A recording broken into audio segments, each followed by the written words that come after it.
In this special edition of Video Fashion News, we look back at fashion moments that defined the decade, on and off the runway. In 2010, the industry mourned a creative legend, Lee Alexander McQueen.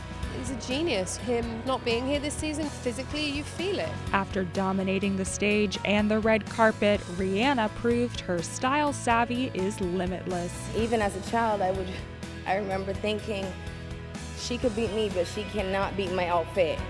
In 2014, Paul Gaultier bid farewell to ready-to-wear with an unforgettable Paris Fashion Week pageant. It's bittersweet, but I applaud his courage to say, you know what? I don't want to do this anymore. I'm going to focus on these other things that I love. Galliano's fall from fashion grace shocked the industry and set him on a new path by decade's end. It's a real sad moment in Paris to not have Galliano with us. The Metropolitan Museum of Art's Costume Institute shattered records in 2018 with its most visited exhibition of all time. It's such an important moment. I can't wait to see the exhibition. I hear it's phenomenal. Plus, in a season of political unrest, fashion unanimously voted for positive change. I went to the Women's March in New York and I wanted to capture that essence of what I felt and I'm going to bring it there and make it palpable for people. And more. In February 2010, the fashion community was shocked to hear the tragic news of the death of designer Alexander McQueen. It was a great tragedy. I knew Lee, obviously both London boys. We went to the same school. I can't believe that no one had maybe noticed or realized what was going on in the industry. Just days after the death of his beloved mother, the designer, known as Lee, was found hanged in his London apartment. His death was later ruled a suicide.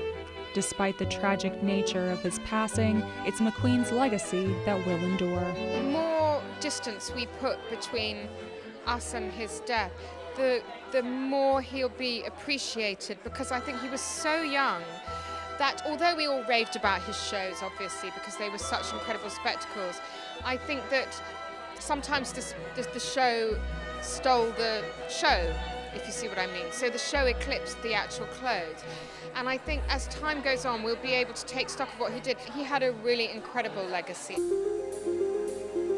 I mean, everything Lee did was immense, and so his legacy will be immense. And I think with any genius, you see that in the history of the time, and you see it by looking back. Alexander McQueen did two things apart from completely revolutionising the way fashion shows were done in the 1990s. He had a very, very romantic side. He could do the most incredible couture dresses, and then on the other hand, very sharp tailoring.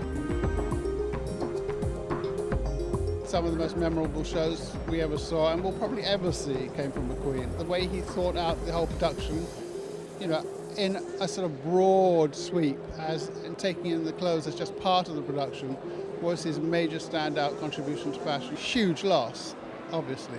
McQueen's final collection was near completion when he passed away, and the decision was made to present it to a select group of fashion editors. The fact that the pieces of the clothing were jacquards of digital images of art was also a way of McQueen saying, the role of the function of art on consciousness. I mean, how much you're affected by it, how you see things because of art, how you feel things because of art. I think those are very strong images for McQueen.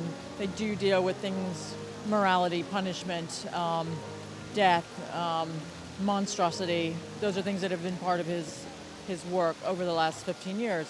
Alexander McQueen will be remembered as a master tailor, an historian, a romantic, a futurist, sometimes a misogynist, but always a showman. He's a genius. Him not being here this season, physically you feel it. I think that you feel there's a place for Lee, and it's sad that it's the understatement that he's not here to fill it.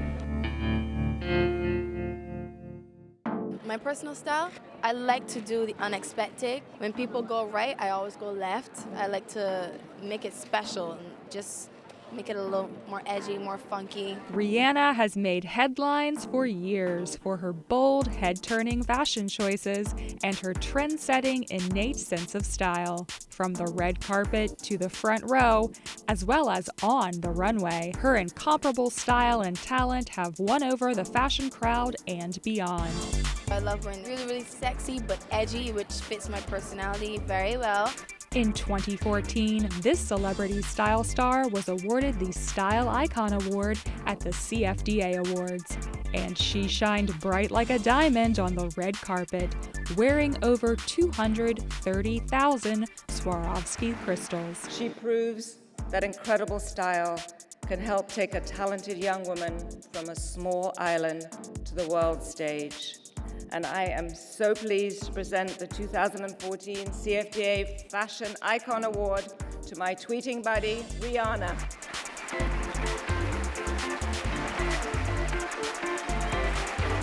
I grew up in a really small island, and I didn't have a lot of access to fashion. But as far as I could remember, fashion has always been my defense mechanism. Even as a child, I remember thinking, she could beat me, but she cannot beat my outfit.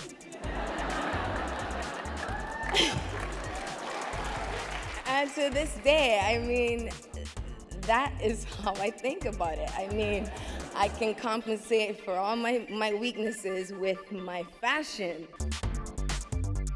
In December 2014, Puma announced that Rihanna would become the brand's global ambassador for women's training and serve as the women's creative director.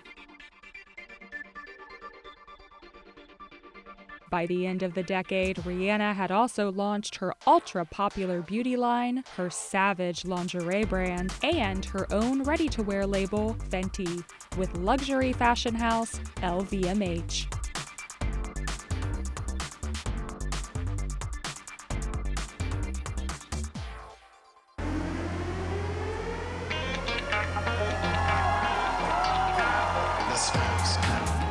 Alors, the idea was about Miss. You know how it came, that idea? I went to see one movie which was called Elle s'en va with Catherine Deneuve.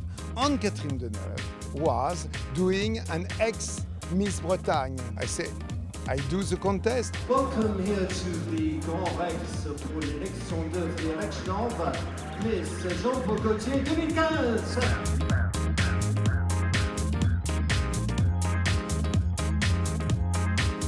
It's not Miss France, but it's Miss Tour de France.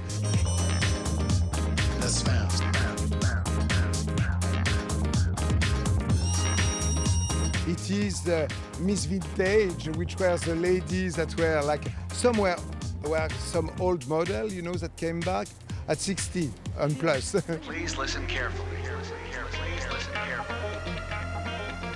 And you know what, I should say something also, is that me, I didn't go to school of fashion. I study fashion, let's say, through magazine. Fashion magazine, it was my Bible.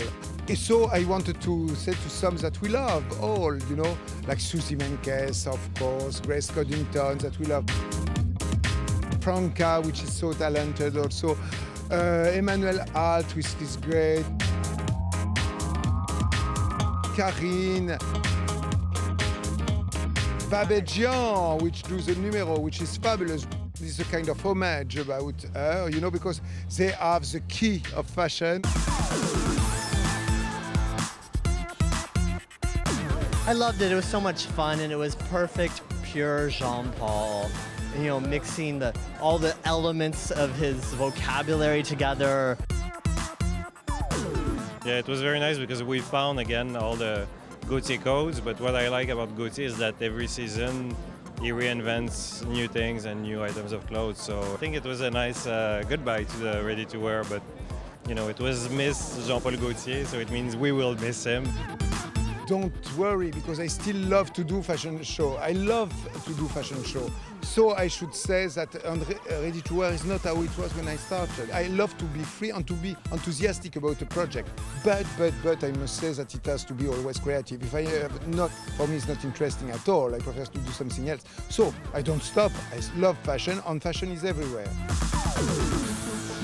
It's bittersweet, But you know what? I applaud his courage to say, you know what? I don't want to do this anymore. I'm going to focus on these other things that I love. I'll focus on my couture. I'll focus on my fragrance. And you know what? It takes a lot of courage to say stop. Like, I don't have anything else to prove. You know, you can take it or leave it. Well, it's very, very poignant. You know, you look back on really 30 years and more of just incredible creativity and constant inspiration and breaking down so many barriers and reinventing the wheel season after season in a sort of incredible way. It's a really tremendous legacy.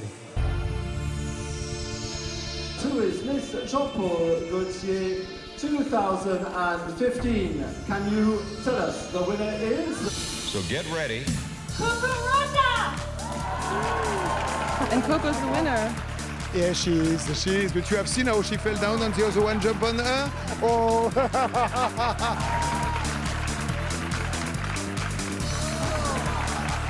Just fantastic. I must say that how could I not be happy after like some girls that came specially to make my show like that, only because they wanted to do my show, and girls that I love, and so voilà, I am very happy.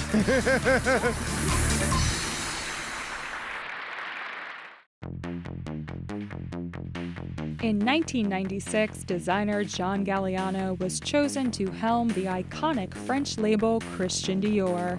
Galliano's flair for drama and masterful techniques took the house to new levels of success, and his imagination seemed to have no limits. John is like he's like a rare hothouse flower. I mean, John's been so much about a romantic message, but in a big, explosive way. He's kind of our resident fantasist, and he, transports us through his designs to, in a sense, known yet unknown places. Whatever inspires him is never taken literally. It's always associated, reinvented, reinterpreted by John in his own way. There's nothing he hates, there's nothing that's forbidden. I mean, some people hate green, some people hate shiny, some people hate I don't know what. John doesn't hate anything, he can touch anything and turn it into something beautiful to his eyes. 10 times a year, time after time, he still can reinvent himself, and whatever subject he's dealing with, he will reinvent. Sadly, his time at Dior came to a sudden and ugly end when on the first day of the Fall-Winter 2011 Paris collections, Galliano was fired from the historic house. Days earlier, he had been arrested for allegedly making racial insults in a Parisian bar. Citing a zero-tolerance policy, he was subsequently dismissed by Dior. At first, people were shocked, and then you analyze it, you think about it, you just feel very profoundly sad about the whole thing. It's a real sad moment in Paris to not have Galliano with us. In Paris, the anticipation of what was going to happen at the Christian Dior show was palpable. At showtime, Sidney Toledano, president and CEO of Dior, gave a moving speech about the values of the house and the importance of the craftspeople who work there. Sidney Toledano made a very graceful, well put together statement about the values of the house and the people that matter in the house, and really framed the show. Although John Galliano did conceive of the collection, he was not there for final approvals. The collection was finished by Dior's in-house design team.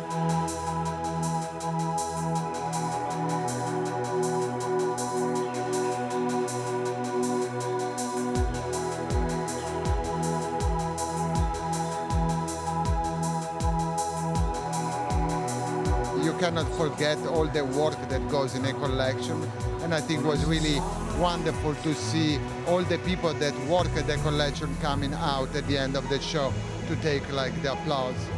After issuing several public apologies and going to rehab to deal with alcohol addiction, Galliano made his way back to the runway. In 2013, he accepted an invitation from Oscar de la Renta to work on his autumn-winter ready-to-wear show.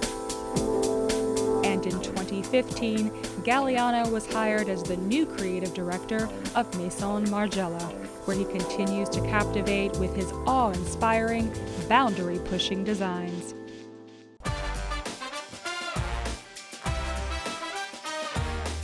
come through dripping the ice flooded.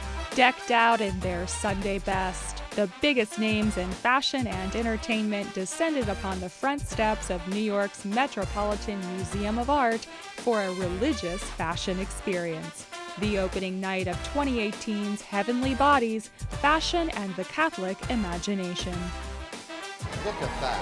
Look at that. Angels in America. To just saw Katy Perry in Wings. I mean, where do you get to see that every day? I get to see all the blasts from the past. Everyone in the same room. It's not too many galas that brings together people from the art world, from the finance world, from just all over. While crosses and halos were in abundance, some stars were especially blessed with one-of-a-kind looks inspired by the pious exhibit. This is my first Met. I'm so excited. And I'm Vera Wang's date. I'm the back wall of the Sistine Chapel. I'm the Last Judgment. I am where Christ decides who goes to heaven and who goes to hell. So I feel fairly important in this outfit, I have to say. Absolutely. I'm dressed like a queen every day, all day. Crosses, nails, crosses, rings, you know, headpiece, red. H&M, we collaborated on it. We were inspired by the Crusades. So it's all chain metal, head to toe. Yes, it's very heavy. Givenchy, we're wearing Givenchy tonight. This is Tom Brown. He's my buddy, my friend, and a genius. And this dress is in the show also, but in black. So I am a living exhibit tonight. Zach Posen, thank you. I feel like $1 million. It's my friend Elizabeth Kennedy. We based the dress on a tapestry from the Cloisters Museum. And of course, my great-grandfather, John D. Rockefeller, founded the museum. So we really wanted to incorporate the family history as well as honor the theme tonight. Hey everybody, we rocking Brandon Maxwell. Brandon Maxwell made this for my body. I'm enjoying it. Are you stressed out? Me neither. All right, we finna have fun. Brandon, let's turn up. While divine celebrity style was the talk of the red carpet, the stars themselves couldn't wait to witness the sublime exhibition inside. It's such an important moment. I can't wait to see the exhibition. I hear it's phenomenal. When I performed at the Vatican and I just kind of felt the whole energy for Mother Teresa a long time ago, it's almost bringing all those memories back. I know that they have curated some amazing art for us, and from what I hear, there are pieces inside that were from the Vatican that have never been on loan before, so I'm really excited to see those things. The Costume Institute at the Metropolitan Museum of Art invoked divine inspiration for their 2018 exhibition. We try to do exhibitions that have a contemporary relevance and a contemporary resonance, and the idea of art and religion over the last few years in particular, there's a lot of heightened sensitivity around it, heightened awareness. So I wanted really to stage an exhibition that was a platform for debate around art and religion, in this particular case, fashion and Catholicism. The exhibit considered how themes of Catholicism have inspired contemporary fashion designers, along with an examination of holy treasures straight from the Vatican's vaults. It's so moving to see these pieces associated with the objects that have sort of inspired designers' imaginations, and I think you kind of have a sense of the sort of reverence of craft, of the couture, and all this hours and hours of handwork. By the end of the exhibition in fall 2018, over 1,600,000 people had visited Heavenly Bodies, making it the most attended exhibit in the history of the Met Museum.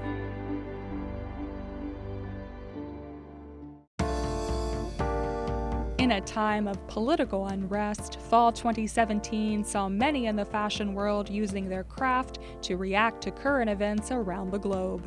Top industry players had much to say about the politically charged and socially conscious season. The beauty of fashion is that it's a mirror of our culture.